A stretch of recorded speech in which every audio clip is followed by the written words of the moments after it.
Hello, everyone, and welcome back to the Being with Bella podcast. My name is Isabella, but I also go by Bella. I am the host, and today I have my lovely roommate, Carla, with me. Hi, I'm so excited to be here. I'm also very excited for you to be here. Today, we are going to be talking about a variety of subjects. We're just going to have a fun little combo and kind of see where it goes. But I wanted to start us off with one of my sappy quotes because those are always so fun to analyze, and I feel like they're really good at putting my tangents into one sentence. I feel like you're so good with quotes. Like your little quote that you sent us this morning, like just melted my heart and made me smile. It was so cute. Wait, I'm so glad. That makes me happy. Here's the quote. Food is so much more than food. It has emotional components, helps us make memories, and is usually an integral part of any relationship since we share meals with others. Do you have any thoughts right off the bat? I mean, food, it's saying food is integral, I Yeah. think is like the main point of that.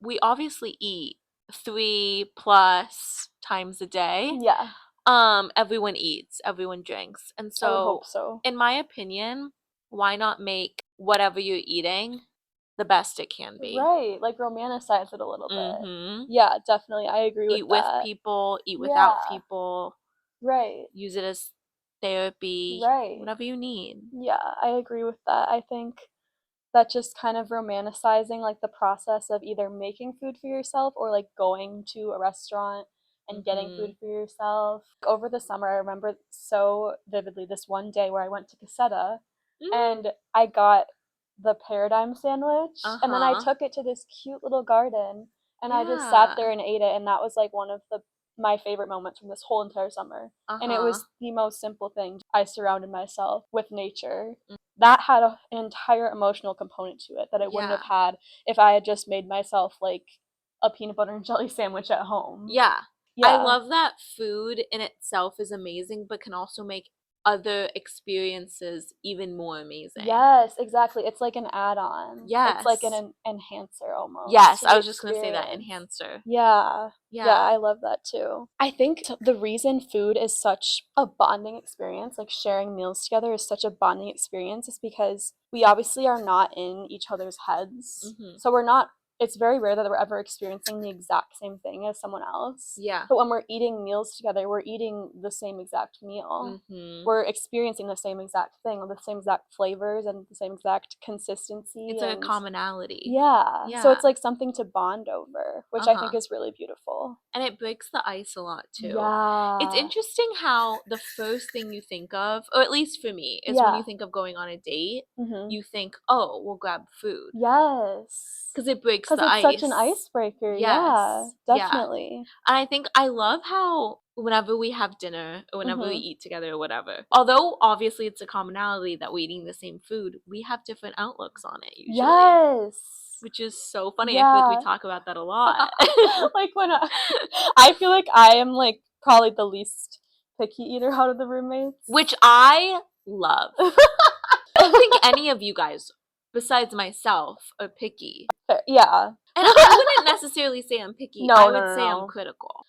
I also love how food also carries a personality. And when I Yes. know what you like, and I Yeah. think it's like the biggest form of flattery when someone's like, "Oh, I think you'll like this." Yes. Oh my gosh, Carla does the cutest thing where she's like, "Okay, if we went to this restaurant, I think," and she says what she thinks all the roommates would get and what they would Mhm. order, and we're always like, "That's so accurate." It's like you feel so seen and known because you're like, "Well, how do you know that about me? Like, how do you know me better than I know myself?" Doesn't it Like, feel so intimate? yeah, it Mhm. really does. Because it honestly takes a while to know someone's like food preference. Right. It takes time to get to know that about someone, I feel You like. almost have to live with them. Because I swear I Yeah. have friends that I've been friends with for like 10 years, and I Yeah. don't think I would be able to pick That's out what yeah, they would that's so order. fair. I think living with someone is a huge bonding experience Mhm. that you just get to see someone in like their most natural and like vulnerable state. Yeah. I was actually thinking about this morning. This is kind of going off the topic of food now, Mhm. but I was thinking about this morning when you guys like both left like minutes apart from each other, and I Mhm. was in the kitchen. I was like, I feel like a mother like sending her kids off to school, and I was just thinking about like it's so cute how we're all just like, bye, have a good day. Like, Mm-hmm. it's such like a bonding thing. It's almost like we're like family just because we like live together. I don't know, it's a cool experience to have with people who like aren't your actual blood family because it's such a different dynamic, obviously. I so get what you mean because in a Yeah. family dynamic, there's a hierarchy. Yes. But in a roommate dynamic, there's no hierarchy. Right. Yeah. Which is what's so interesting about it. Yes. I would agree with that. But yeah, I think roommate relationships can be really meaningful. And I think it is like a very crucial experience to have after living with your immediate family and before you have that experience of living with like a boyfriend or girlfriend. It really like changes who you are a lot. Oh, yeah. And I think that's a huge like growth experience too. 1,000%. Yeah. I love college, you guys. Go to college. I love It's having fun. roommates. Yeah. Honestly. Have Like, roommates. even You don't even outside have to of go to college. college. Just have Yeah. roommates. It's so fun. Yeah. Yeah. Sometimes I think about New Girl too. Yes. And how she lived with all guys. Yes. And I'm like, that would just be a That would be a totally totally different experience. Yeah, for sure. Or imagine just like co-ed in general, Yeah. No, definitely. which ties into couples living together. Yes. I don't know. I feel like with it being close to Valentine's Day, Mm-hmm. I was kind of reflecting on my experience. Me being newly single definitely made me ponder that a lot. And I just have to say, I have felt so loved and appreciated by all of my friends this Valentine's Day, which has felt amazing. Yeah.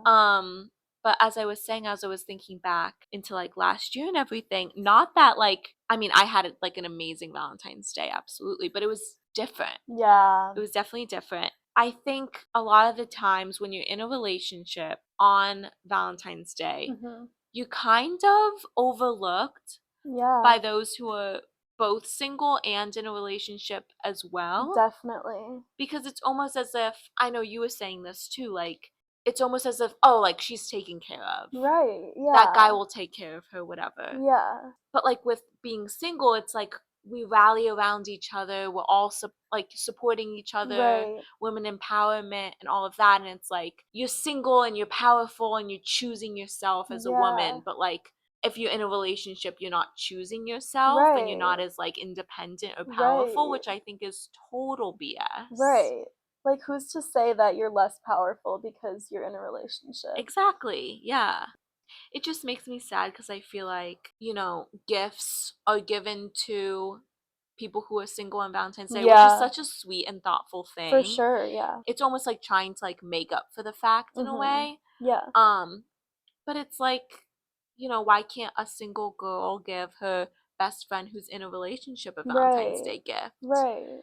Yeah. So I think it's like kind of like a double standard in a way. Yeah. It almost gives more attention to the fact that those who are single are single. Mm-hmm. They're only getting that support from their friends when they are single. So it's almost like it's giving too much power, in my opinion, to like your relationship status and how that defines who you are as a person. Yes. And I don't think your relationship status and like your relationship should like that much power over your life and how you are viewed. Exactly. But I think people just naturally like view relationships as such this like integral part of our lives. It's almost like you're incomplete without it or like you're more powerful without it. I feel like there's no in between where it's just like, oh, I'm just chilling, like I'm single, I'm chilling. It's either like you're taken, so you're happy and you're good and you have nothing to worry about. It's so black and white. Yes. Or it's like you're single, that sucks, you'll find someone one day. It's not like you're chilling, you're vibing, you're just you're just living life and like you happen to be in a relationship right now. Yeah. Or you happen to be single right now. It's like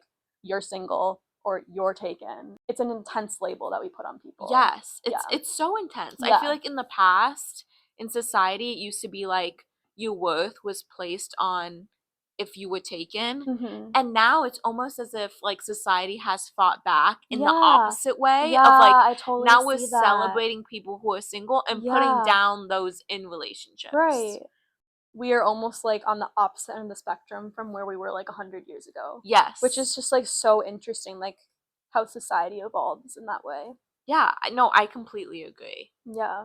Okay, I was just gonna say, I like how you explain things and how you think. Aww. I feel like you're just such a deep thinker. I am. Which I admire. Thank you. Because I feel like I am too. Yeah. But I shy away from it and I get scared of it. And I think you rally behind it almost and encourage yourself to like dig deeper. Yeah. Which like is so vulnerable of you, which I love. It definitely took me a while to like feel comfortable doing that. I think for a while I tried to like ignore that part of myself. Everyone has their own way of thinking and like responding to their thoughts, and I also think that's such a cool thing. Like everyone has their own unique way of like choosing to think and how much like how in depth they want to think. Like it's so interesting that like we all essentially have like a choice over that. Yeah, And totally. yeah. It's a habit like anything else. I feel like a couple years ago, I would just like, I would literally plan time to think because I genuinely love to just sit in my room and think. Isn't it nice just like pondering life sometimes? So nice until I realized it was contributing so much to my anxiety. Oh, fair. And now it's just my experience. Yeah. And it was such a muscle I had to flex Yeah. of stopping myself Yeah. from like daydreaming and thinking and like doing it so much to the point of like it being not beneficial. Yeah, that can definitely happen too. And I've definitely gone down those rabbit holes. But you can, but there's a difference between like deep thinking and spiraling. Yeah. And you can deep think. Yeah. For me, it's like I don't want to deep think that much because what if I spiral? That's, you know? Yeah, I get that though. Like Yeah. spiraling is not fun. No. And I've definitely been there too. Yeah, so. I feel like everyone has. Yeah. Yeah. I feel like it's learning how to like control and like respond to your thoughts. I think honestly, I think journaling helped me a lot with it. Interesting. On the opposite side of the coin, I feel like distracting myself. That's also huge. Like it always comes back to a balance. Yeah. And I was just gonna say something else that you do really well is you provide your own joy. Notice that like you don't need anyone to give you joy. You have joy. Yeah.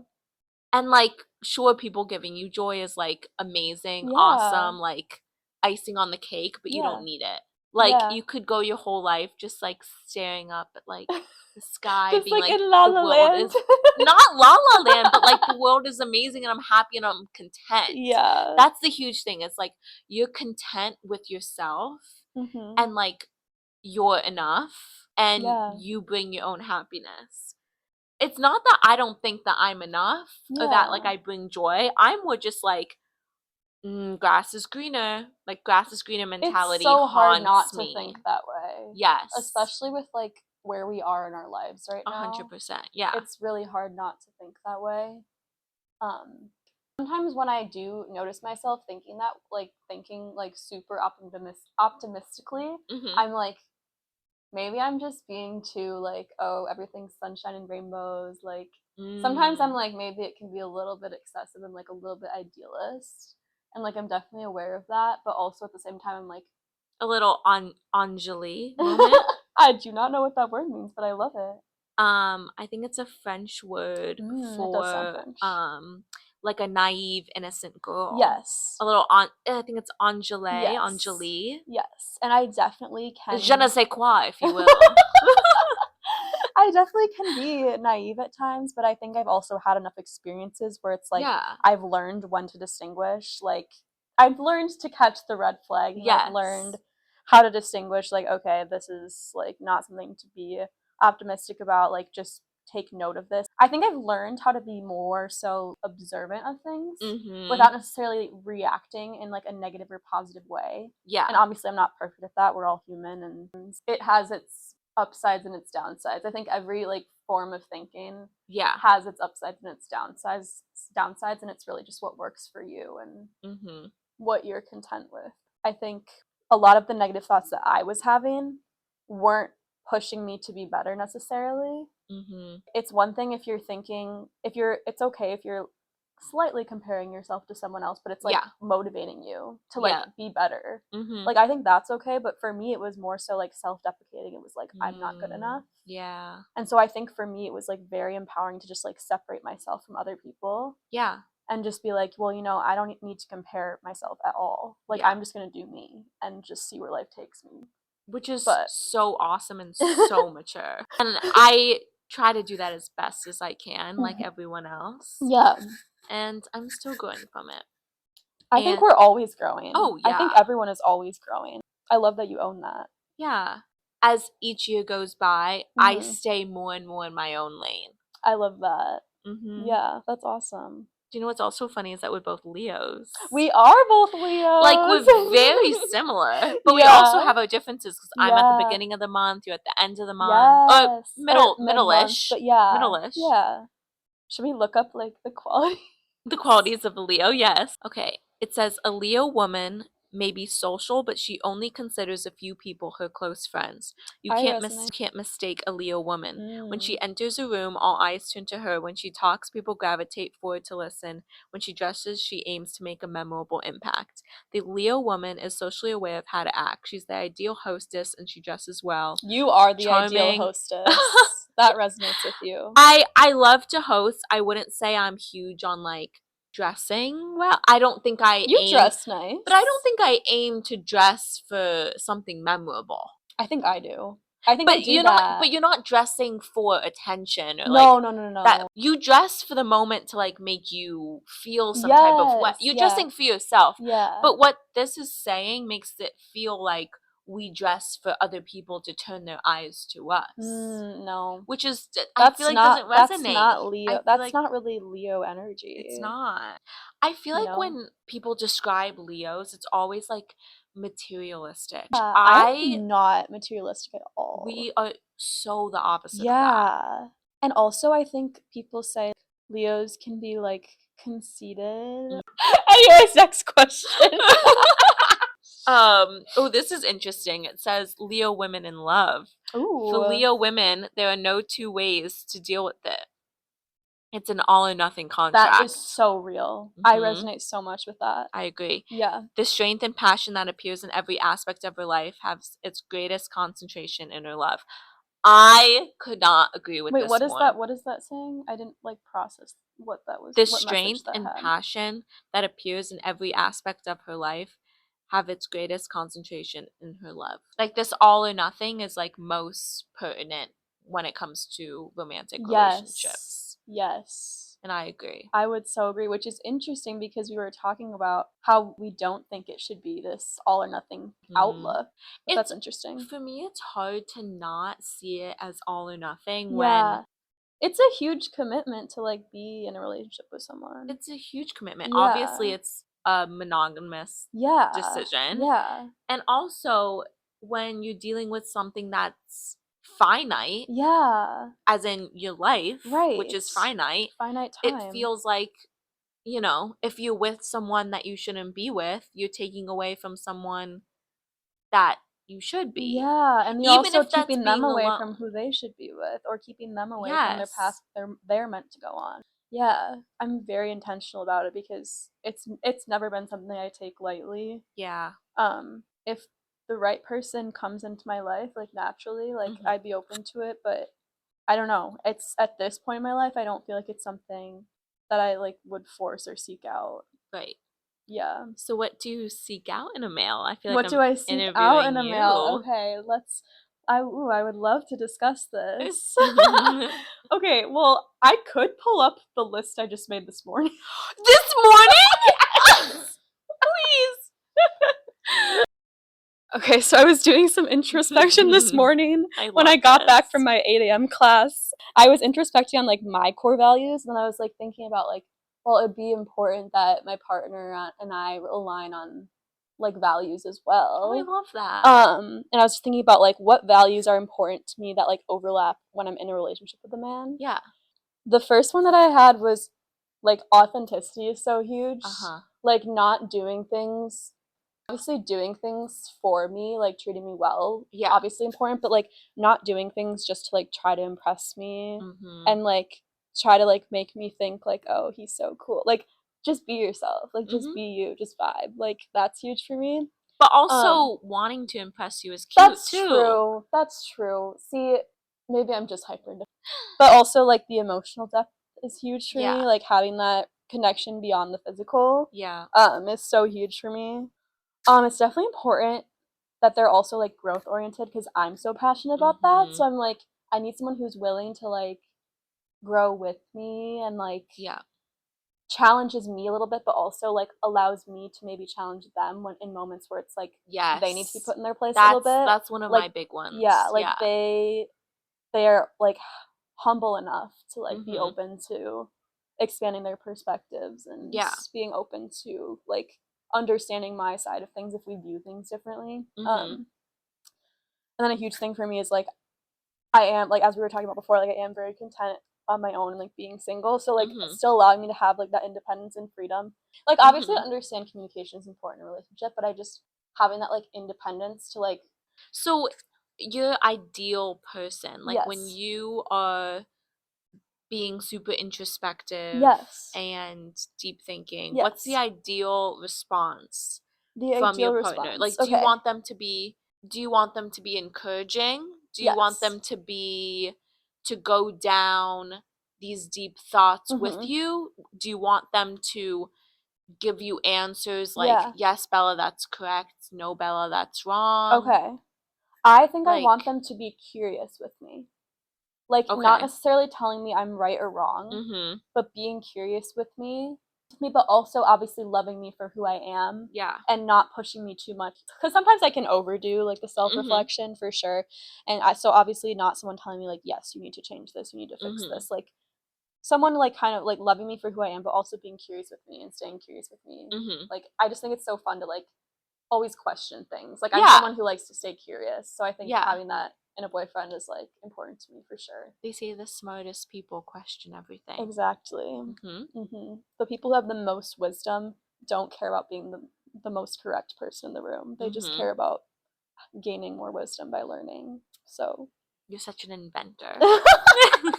But yeah, I have a few more, but I'll let you share your ideal traits. Wait, I love that you went with values, because I feel like values is so huge, because it can be so easy to pay attention to like the small like differences and commonalities that you have with a boyfriend.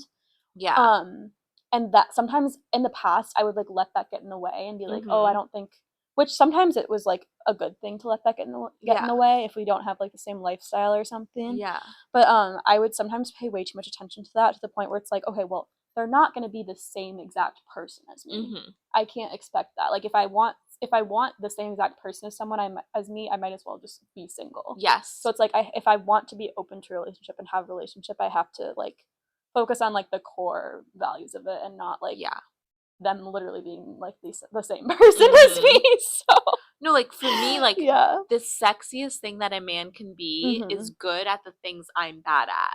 That is hot. Like that is so like balancing hot. each other out. Yes. I would agree. 100%. Also, a huge thing for me is just being considerate. And I know that's such like an easy like word to say is, oh, of course you would want your partner to be considerate. But just thinking about like how my brother has treated me, how my brother treats his girlfriend, he's just so intentional and thoughtful and considerate of like every single person around them. I love that. That I want that in a guy. And yeah, like for her birthday, he asked her one random day and was like, what's your dream spread of like food? Like on your what's it called? You're on death row. What would you have on your last day on death row? And she said it just kind of like in passing without a thought. And he asked each one of her friends to bring one of those dishes to her birthday. That's so and it's one of those things that it's like it's easy to be like considerate, like you know, open the door when I walk through, but it's also like asking each one of my friends to bring, you know. No, they say like the highest form of love is consideration. Like noticing like those little things like that. It just warms my heart. It goes hand in hand with just like being selfless.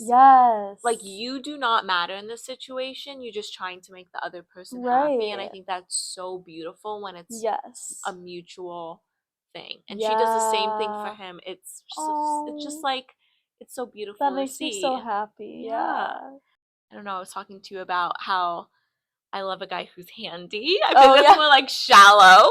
No, it's we can talk about love all a guy that's aspects. handy that can build stuff. Yeah. Funny. Funny's huge. Funny's huge. It being a Leo, going back to that, if a guy laughs at my jokes, I'm in love. No, they need to think I'm funny. It feeds my ego. They need to think I'm funny. Like, if they don't think I'm funny, it's not gonna work. I can't like mellow down my humor for you. Like, that's not. And I can be really fucking corny sometimes. Yeah. And you have to roll with it. You have to roll with it. It's a lot of dad jokes. Right. Like, you have to roll with it. Yeah. If you can't roll with it, then I can't be your girlfriend. I feel like my jokes are a bit like cynical and a little bit like Jewish, complainy. You know, a little classic. That's funny. I like that. A little classic, like, yeah, just cynical. Yeah. But like funny, cynical. Yeah. So I feel like that's what I grew up with. My dad's like that. Yeah. And I don't know, sometimes I feel like if they don't get my jokes, then like probably won't work out.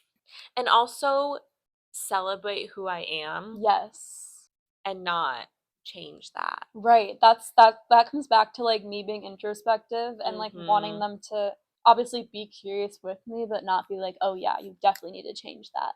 Be curious about it, because the whole point of introspection, I feel like, is to be like curious, not judgmental. Yeah. It's so huge that they like love and accept you for who you are and like what you want.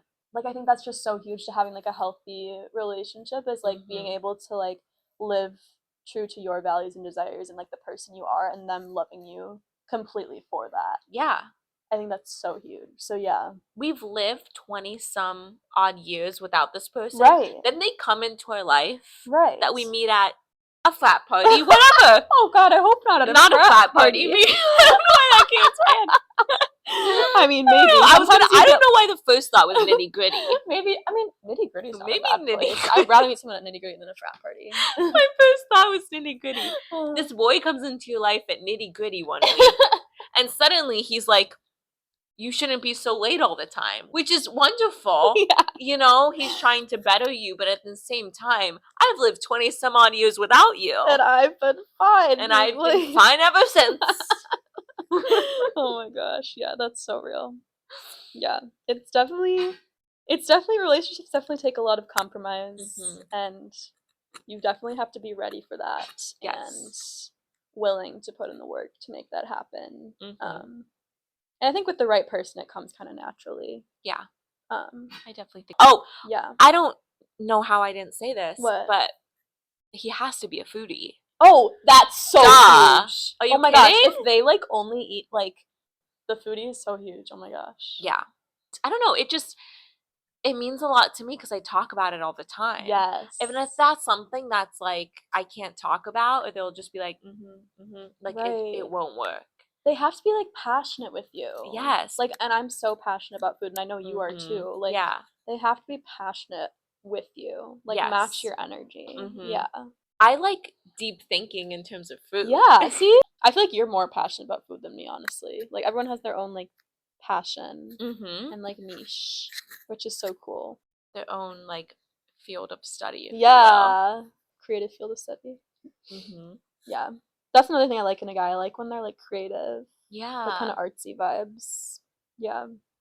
I like a little scientist. I could see doctor. That. Okay. Medical, because like what I was saying, like I'm not good at science. Yeah. I'm not a science STEM girly. And so I find that super attractive in a guy. Food is a science in itself. It is. I feel like I say this all the time, but it's like 4 elements. It's salt, fat, acid, or heat. And you can change any dish. Yeah. And there's always one of those components that you need a little bit more of. You could take something out. If something's too much of one thing, you can fix it. Yeah. And as soon as you have that mindset of like, you can't, except burning stuff. Yep. Can't go back. That's the one. But if you put like a little bit too much of butter, put a little lime on it. Yeah. Balance it out. Like you can just you can always fix your mistakes. Right. It's like what's the word I'm looking for? It's like constructive thinking, like expansive thinking. Yes. Now I'm connecting this to like my passion for introspection and but growth like mentality. yes, Yeah, it's like yeah. a growth mindset, like expansive thinking, which rather than like this limited form of thinking, like, oh, this isn't going to be good now because I did this, like, yeah, not like that black and white mindset. I'm so passionate about like not living with a black and white mindset. yeah. It's like the and then mindset. Yeah, it's like you screwed up, yeah, you made a whoopsie, yeah, and then right, like what are you gonna do next? yes, like it's not over. Yeah. Like don't give up. Yeah, yeah. Now if you burn stuff, If I you don't know burn how to stuff, help you. yeah. Get But we in- also live and and then learn. she ordered from DoorDash. Yeah. Yeah, that happens too. I'm gonna start doing this when I bring my friends on my podcast. Just ask them for like some words of wisdom, like some life advice that they have. Because I think it's so huge and important to get perspectives from like different people. I think being curious, and I think I've said the word curious about 100 times in this podcast, but like being curious and learning about different perspectives, it's so inspiring and just fascinating, honestly, because it's like no one has had the exact same life as you. So everyone has their own uniqueness to offer.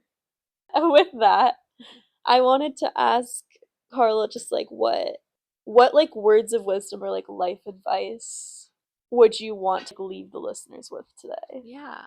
I think, I mean, this might be generic, but just do stuff that makes you feel slightly uncomfortable. Yes. Each and every day. Yes, definitely.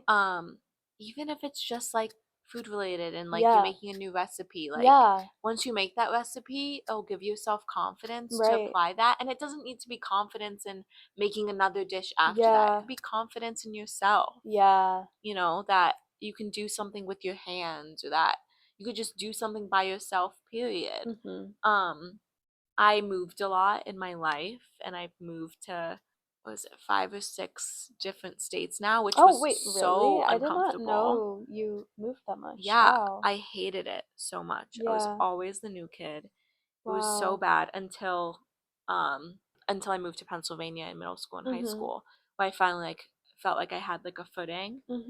But that kind of prepared me for just life kind of being a Yeah. little bit uncomfortable. Yeah. Not that, I mean, I had a great life. Yeah. I would say I had like an easy childhood. Besides that, just having to like, you know, navigate new schools and Right. whatever. But Yeah. And changes yeah. a lot, especially like when you're still growing up. Yeah. Yeah. Just growing up, realizing that, and I heard this all the time from my parents, that the only constant thing in your life will be change. Yeah. And that just has stuck with me for so long. Yes. Even transitioning, you know, out of college now and being like, okay, like I might have to move, but Right. I moved 10 times, Yeah. you know, from like different houses to different schools to different states. Yeah. And it has really shaped me into the person I am today. Yeah. So I don't know. I would say my advice is do something that makes you feel uncomfortable. Positive self-talk. Yes. Because how you talk to yourself does matter. It does, 100%. Go for walks. Yes. Make sure you get fresh air every single day. Yes. In some capacity. Right. That's huge. Even if it's like, if you can't get out of bed, open a window. Yeah. You know? Yeah. Like it can be so, it can be so minuscule. Yeah. And surround yourself with people that you can learn from every single day, that have qualities that you don't have that you want. Yes. That is huge. That's a great way to improve yourself. Yeah. I think switching your mentality from being like, oh, I wish I had that, to I'm so grateful my friend has that she could teach me. Yeah. And I can teach her something. Being open to learning from other people. Yeah. Yeah, that's big. Yeah. Yeah. Yeah, I love that. And eat some good food. Yes. Treat yourself, romanticize your meals. Take pictures of every meal you eat. And add a little hot sauce to it, why not? Oh yeah. Be a little spicy queen. Should we feature your hot sauce? Please follow my hot sauce account, Get Saucy with Carla. Yeah, give her a follow. I need to post on that more. You should. This reminded me. This is a good. That makes me uncomfortable to post, so I'll post. You gotta push yourself Just out a of little your comfort push. zone a little Yeah. bit. Yeah.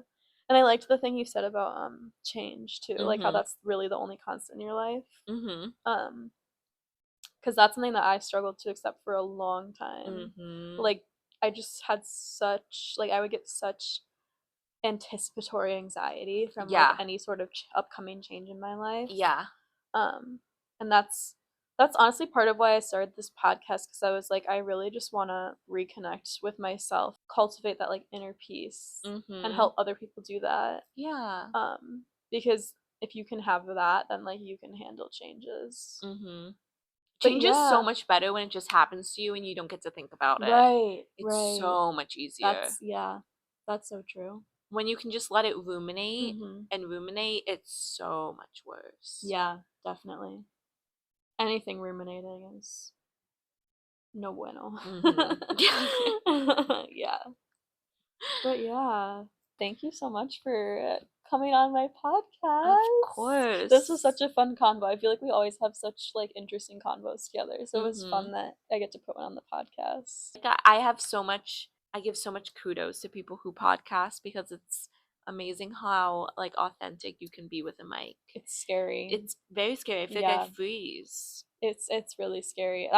This is the thing that makes me uncomfortable, is like, but the more you do it, the better you get at it, I'm assuming. Right? I think I've been getting better as I've been. But yeah, you're a great podcast host. Aw, thank you. Of course. Well, yeah, thank you guys so much for listening. I hope you enjoyed. Thank you for listening. Yeah, thanks guys. Thanks for letting us into your ears. Yes. Thanks for sacrificing your precious time to listen to our voices. What's that French word I said? Ajwa. I don't know. I think what you're trying to say is ashwagandha. What is it? You said it so well, like you knew it so well. I know, I did know it. And be your little ingenue self. Ingenue. Whatever that word means. Je ne sais quoi, if you will. That was good. All right, well, have a great rest of your day. Love you guys so much. Toodles. Mwah.